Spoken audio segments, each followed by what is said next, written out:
Hello everyone. आप लोगों का स्वागत है आपके अपने यूट्यूब चैनल साइंस सेक्टर 2 में। तो कैसे हैं आप लोग? मैं आशा करता हूं कि आप स्वस्थ होंगे और सही तरीके से पढ़ाई कर रहे हों। तो जैसा कि आप लोग जान रहे हैं, हम लोग बायोलॉजी के इस माइंड मैप सीरीज में आज चैप्टर 6 को पढ़ने वाले हैं, जिसका नाम है जनन अर्थात रिप्रोडक्शन। हम इस तरह से चैप्टर 6 तक आ गए माइंड मैप सीरीज के अंतर्गत। चैप्टर 1 में पाचन के बारे में पढ़े, जो कि भोजन को खाएं और उसे पाचित किए। चैप्टर 2 में श्वसन के बारे में पढ़े, बचे हुए भोजन से एनर्जी में कन्वर्ट किया। चैप्टर 3 में परिवहन के बारे में पढ़े, जो कि पूरे शरीर में एनर्जी का फ्लो हुआ। चैप्टर 4 में उत्सर्जन के बारे में पढ़े, जो कि शरीर में बने अपशिष्ट पदार्थ को बाहर निकाला गया। और चैप्टर 5 में नियंत्रण और समन्वय के बारे में पढ़े, इसमें हम बताएं हमारा शरीर कैसे बैलेंस रहता है, हम लोग कैसे अपना वर्क सही तरीके से करते हैं। तो इस तरीके से आज हम पढ़ेंगे जनन यानी रिप्रोडक्शन। तो चलिए शुरू करते हैं बिना टाइम वेस्ट किए। जनन अर्थात रिप्रोडक्शन। देखिए, अगर इसको परिभाषित करना होगा तो कैसे परिभाषित करेंगे? तो आप लोग ऐसे परिभाषित कीजिएगा कि जनन वह जैविक क्रिया अर्थात जीवों की वैसी क्रिया है जिसके द्वारा कोई भी जीव अपने जैसे संतति का निर्माण करता है, मतलब अपने ही जैसा संतति का निर्माण करता है और अपने वंश को आगे बढ़ाता है, ताकि इस पृथ्वी पर अपनी जाति को कायम रख सके। एक बार फिर से रिपीट कर देता हूँ। जनन वैसी जैविक क्रिया है जिसके माध्यम से कोई भी जीव अपने जैसे संतति का निर्माण करता है और अपने वंश को आगे बढ़ाता है, ताकि इस पृथ्वी पर अपनी जाति को कायम रख सके। तो उसे जनन कहा जाता है। जनन जनन दो टाइप का होता है, अलैंगिक जनन और लैंगिक जनन। अलैंगिक जनन और लैंगिक जनन। अलैंगिक को सेक्सुअल रिप्रोडक्शन कहा जाता है और लैंगिक को सेक्सुअल रिप्रोडक्शन।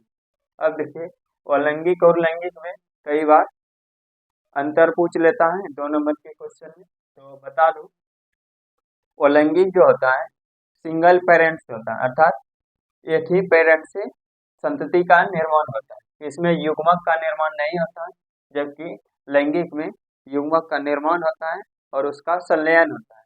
और इसमें 2 पेरेंट होता है, नर अलग मादा अलग। अब देखिए, अलैंगिक जनन से प्राप्त संतति को क्लोन कहते हैं, जबकि लैंगिक जनन से प्राप्त संतति को वेरिएंट कहते हैं, यानी वो भिन्न होगा, माता पिता से थोड़ा अलग दिखेगा। अब देखिए, अलैंगिक जनन में कम समय में ज्यादा संतति की प्राप्ति होती है, जबकि लैंगिक जनन में ज्यादा से ज्यादा समय में कम संतति की प्राप्ति होती है। तो इस तरीके से आप लोग इस दोनों में अंतर लिख दीजिएगा। ये सेक्सुअल रिप्रोडक्शन है, सेक्सुअल रिप्रोडक्शन। ठीक, अब देखिए, ये सेक्सुअल रिप्रोडक्शन के कुछ टाइप हैं, इसके बारे में जानते हैं। पहला है विखंडन यानी फिजन। विखंडन किसे बोलेंगे?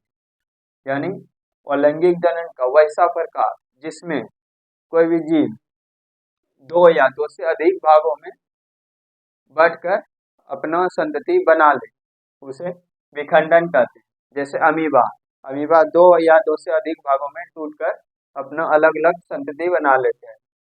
जैसे अमीबा हुआ, यीस्ट, यीस्ट भी विखंडन करते हैं, और यूग्लिना, ये सब एग्जाम्पल आपको याद रहना चाहिए।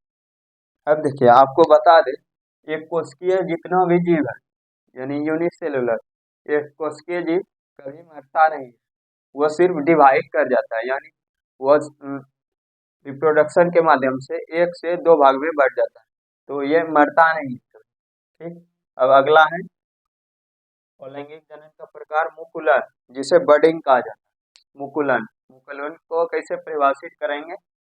मुकुलन देखिए, ये अलैंगिक जनन का वैसा प्रकार है जिसमें क्या होता है, कोई भी जीव के आउट ग्रोथ या इन ग्रोथ यानी बाहरी सरफेस या अंदर में क्या होता है, मुकुल का निर्माण होता है और वह मुकुल टूटकर एक नए संतति का निर्माण कर देता है, उसे मुकुलन कहते हैं। देखिए मुकुलन का एग्जांपल क्या है, यीस्ट, यीस्ट में होता है मुकुलन, और हाइड्रा में, हाइड्रा देखे होंगे हरा तरह होता है, उसमें बाहरी सतह पे एक मुकुल का निर्माण हो जाता है और वह टूट कर एक नए संतति का निर्माण ले लेता है, उसे मुकुलन कहते हैं। मुकुलन समझ में आ गया होगा। अब आगे है पुनर्जनन। पुनर्जनन के बारे में बताते हैं। यह भी अलैंगिक जनन का एक ऐसा प्रकार है जिसमें कोई भी जीव बहुत से भागों में टूटकर और हर भाग अपना अलग संतति बना लेता है, उसे पुनर्जनन कहते हैं, अर्थात पुनः जनन कर दिया। इसमें प्लेनेरिया आता है, प्लेनेरिया ऐसा होता है सीधा, और ये 3 भाग में टूटकर 3 से 4 भाग में सब अपना अलग अलग संतति बना लेते हैं, इसे पुनर्जनन कहते हैं। अब अगला है कायिक जनन यानी कायिक भाग। कायिक भाग जानते होंगे आप लोग, कायिक प्रवर्धन। एक होता है जनन भाग, एक होता है कायिक भाग। जनन भाग जिसमें कि मेल और फीमेल भाग लेते हैं, वैसा मतलब युग्मक का निर्माण होता है जिसमें। और कायिक भाग होता है जैसे एक पौधे में बोला जाए तो जनन भाग होता है फूल, और कायिक भाग होता है इसमें जड़, तना, पत्ती, ये सब। तो कायिक प्रवर्धन क्या होता है कि जब जड़, तना, पत्ती इसके द्वारा रिप्रोडक्शन हो जाता है और नए संतति का या जीवों का निर्माण हो जाता है, उसे कायिक प्रवर्धन कहा जाता है। जैसे आलू, आलू में देखे होंगे आंख से उसे अगर रोपा जाता है तो वो अलग अपना जीव बना लेता है, अर्थात जैसे गुलाब में, गुलाब में देखे होंगे उसके डाल से एक नया पौधा बन जाता है, ये क्या है, कायिक प्रवर्धन। कायिक प्रवर्धन के ये उदाहरण है। अब आगे देखिए, अगला टॉपिक है उत्तक संवर्धन यानी टिश्यू कल्चर। टिश्यू कल्चर क्या होता है, टिश्यू कल्चर के बारे में जानते हैं। टिश्यू कल्चर देखिए, जब कोई भी पौधे के उत्तक या कोशिका या उसके कोई भी अंग से कल्चर रहित माध्यम में कृत्रिम तरीके से क्या किया जाए, एक नए पौधे का निर्माण कर लिया जाए, तो इस प्रोसेस को उत्तक संवर्धन कहते हैं। एग्रीकल्चर कॉलेज में इसी प्रोसेस पर बहुत सारे पौधे का निर्माण किया जाता है। इसमें देखिए उस टिश्यू कल्चर माध्यम में हर न्यूट्रिएंट्स दिया जाता है जो कि पौधे के लिए जरूरी है, और इस तरह से तरीके से पौधे का निर्माण किया जाता है। टिश्यू कल्चर समझ गए होंगे। अब अगला है पुष्पीय पौधों में लैंगिक जनन यानी जिसमें पुष्प होता है वैसे पौधों में लैंगिक जनन होता है, यानी नर अलग मादा अलग होता है, तो उसके बारे में जानते हैं। देखिए पुष्पीय पौधों में लैंगिक जनन होता है, इसमें नर भाग में आता है परागकण, परागकोश, पुंकेसर आदि। मादा भाग में आता है वर्तिकाग्र, वर्तिका, अंडाशय, ये सब आते हैं। अब देखिए नर भाग में मेनली परागकण आता है और मादा भाग में वर्तिकाग्र। अब देखिए यहाँ तक समझ गए होंगे। अब अगला है परागन। परागन क्या है, परागन वैसी प्रक्रिया है जिसमें परागकण का वर्तिकाग्र तक पहुंचने की क्रिया को परागन कहते हैं। अब देखिए मान के चलिए ये नॉर्मल, ये कोई एक फूल है, इसमें हुआ ये अंडाशय अर्थात वर्तिकाग्र, और ये हुआ पुंकेसर, इसके अंदर होता है परागकण। ये परागकण का वर्तिकाग्र तक पहुंचने की क्रिया को, वर्तिकाग्र तक पहुंचने की क्रिया को क्या कहा जाता है, परागन। परागन 2 टाइप का होता है, स्वपरागन, पर परागन। स्व बोले तो अपने आप, अगर अपने आप परागन हो जाए तो उसे स्वपरागन, या एक ही पुष्प में होता है, जैसे एक पुष्प में है या एक ही पुष्प के परागकण से उसके वर्तिकाग्र तक पहुंचने की क्रिया हो जाए तो उसे स्वपरागन कहते हैं। और देखिए पर परागन कैसे होता है, पर परागन में क्या होता है, जब एक पुष्प के परागकण किसी दूसरे पुष्प के वर्तिकाग्र तक पहुंचता है तो वैसी क्रिया को पर परागन कहा जाता है। पर परागन बहुत टाइप से होता है। जैसे देखिए, वायु के द्वारा परागन होता है, कुछ पक्षी के द्वारा परागन होता है, एनिमोफिली, जूफिली, और कुछ क्या बोलते हैं, कुछ पशु के द्वारा भी परागन हो जाता है, और जल के द्वारा परागन होता है। ये सब पर परागन के उदाहरण है। तो आप लोग यहाँ तक समझ गए होंगे। तो एक बार शॉर्ट में रिकॉल करा दो। जनन यानी रिप्रोडक्शन दो टाइप का होता है। लैंगिक जनन ये सेक्सुअल रिप्रोडक्शन, और लैंगिक जनन सेक्सुअल रिप्रोडक्शन। और लैंगिक जनन के प्रकार क्या क्या है? विखंडन अर्थात फिजन, इसके एग्जाम्पल क्या है? Amoeba, yeast, Euglena.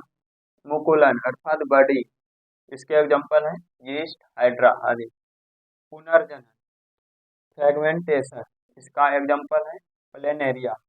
कायिक प्रवर्धन यानी कायिक भाग से जो जनन होता है, इसमें है आलू, गुलाब आदि।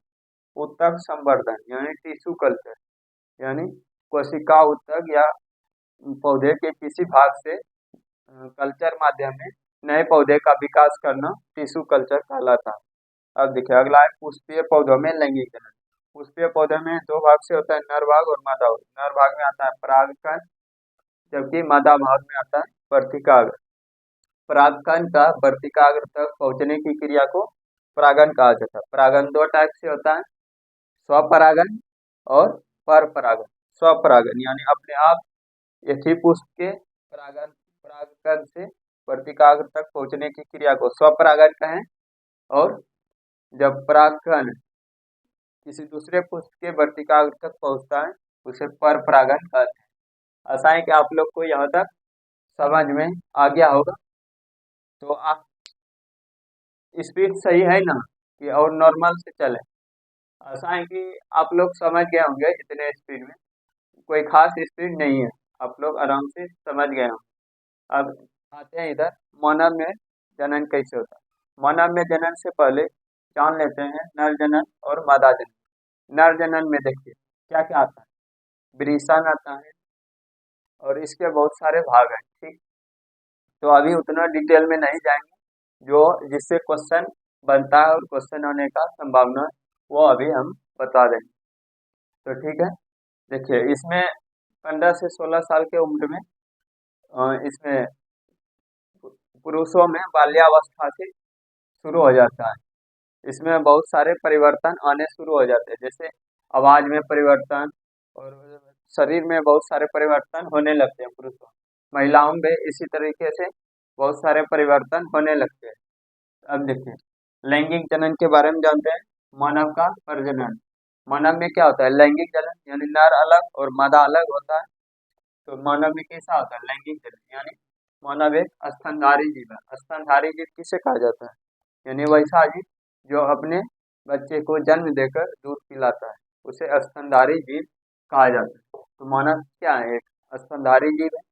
अब मानव के बारे में जानते हैं। देखिए इसमें नर और मादा दोनों होते हैं। नर यानी मेल और मादा फीमेल। नर मादा, नर में आता है वृषण जिसे टेस्टिस कहा जाता है, और मादा में आता है अंडाशय जिसे ओवरी कहा जाता है। टेस्टिस और ओवरी, टेस्टिस में होता है मियोसिस, यानी मियोसिस के द्वारा स्पर्म का निर्माण होता है, और अंडाशय के द्वारा मियोसिस डिवीजन के द्वारा अंडाशय से अंडाणु यानी ओवम का निर्माण होता है। इसमें स्पर्म बना, इसमें ओवम बना। ठीक, इसमें एन की संख्या 23 होता है, गुणसूत्र। ये अगले चैप्टर में आनुवंशिकता में डिटेल में पढ़िएगा। एन बराबर 23 दोनों में होता है।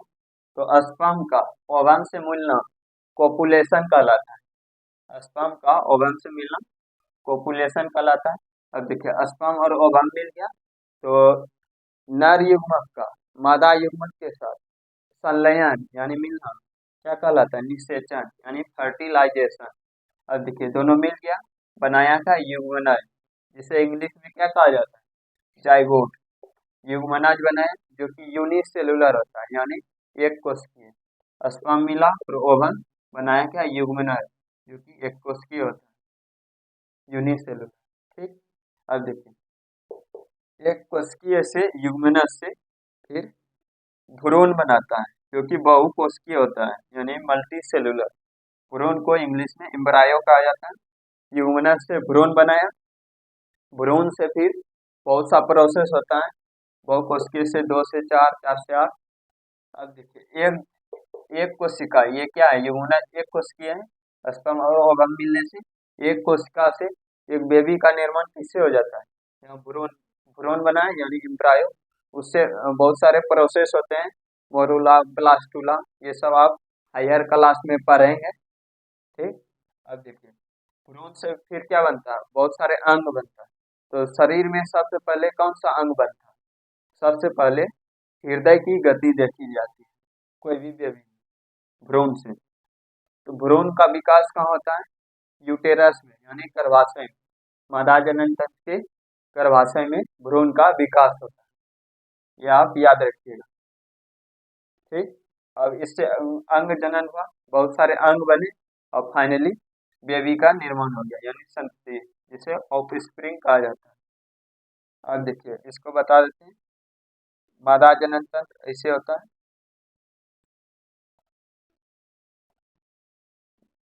ऐसे मान के चलिए इस जगह होता है ओवरी यानी अंडाशय, यहीं से निकलता है अंडाणु, यहाँ से ये होता है फेलोपियन ट्यूब, फेलोपियन ट्यूब से होते हुए ये है यूटेरस यानी गर्भाशय, यहीं पे आके बेबी का डेवलप होता है यानी भ्रूण का। तो इधर से स्पर्म जाता है, स्पर्म यहाँ आके मिलता है फेलोपियन ट्यूब में और ये जाइगोट बना लेता है, जाइगोट से होते हुए एम्ब्रायो, एम्ब्रायो यहाँ यूटेरस में भ्रूण का निर्माण होता है, जो कि 9 महीने के बाद बेबी को जन्म देता है। तो इस तरीके से इस छोटे से वीडियो में आप लोग जान गए होंगे जनन के बारे में, रिप्रोडक्शन के बारे में।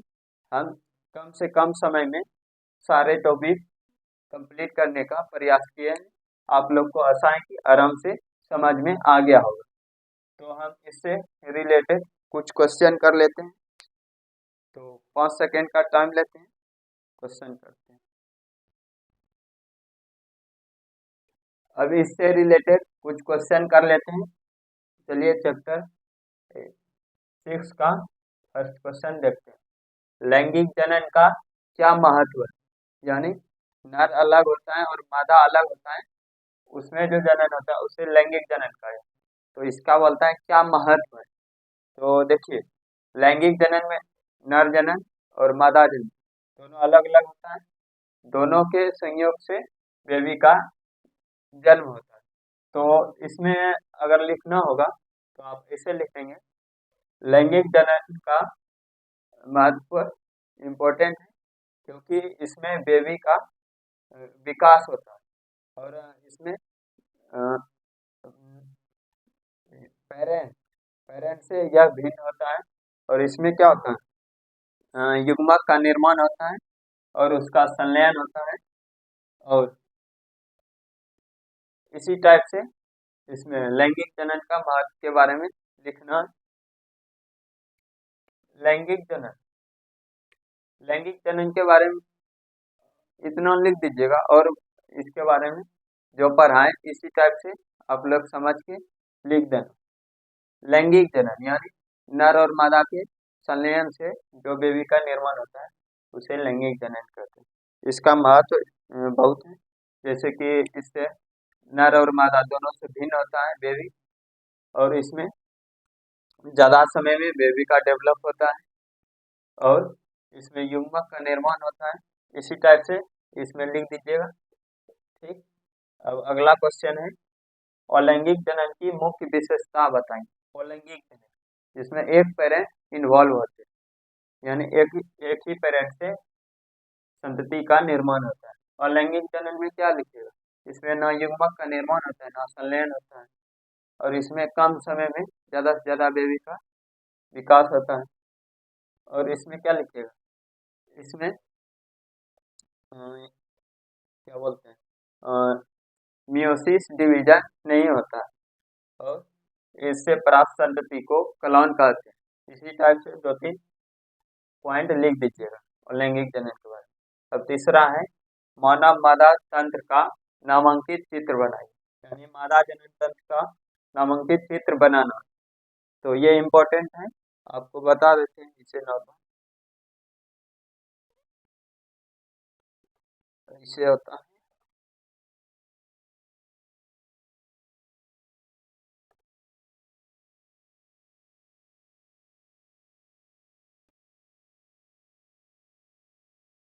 इस जगह ओवरी होता है यानी अंडाशय, अंडाशय से अंडाणु आता है, इसे फैलोपियन ट्यूब कहा जाता है। ऐसे नाम लिख दीजिएगा, ये अंडाशय हुआ, अंडाशय, इसे फैलोपियन ट्यूब लिख दीजिए, फैलोपियन ट्यूब, इसे गर्भाशय यानी यूटेरस,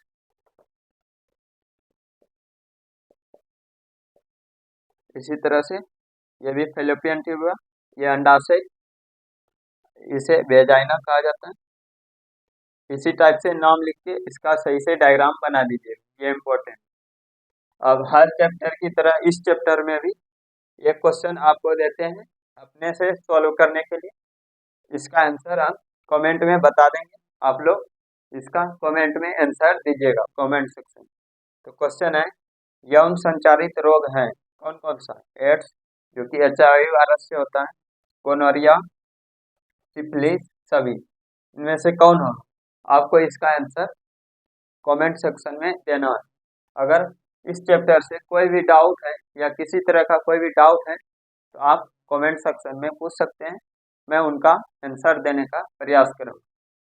तो मिलते हैं इसी के साथ अगले वीडियो में। आपका कोई भी डाउट हो आप ज़रूर पूछिए कमेंट में। ठीक है, धन्यवाद।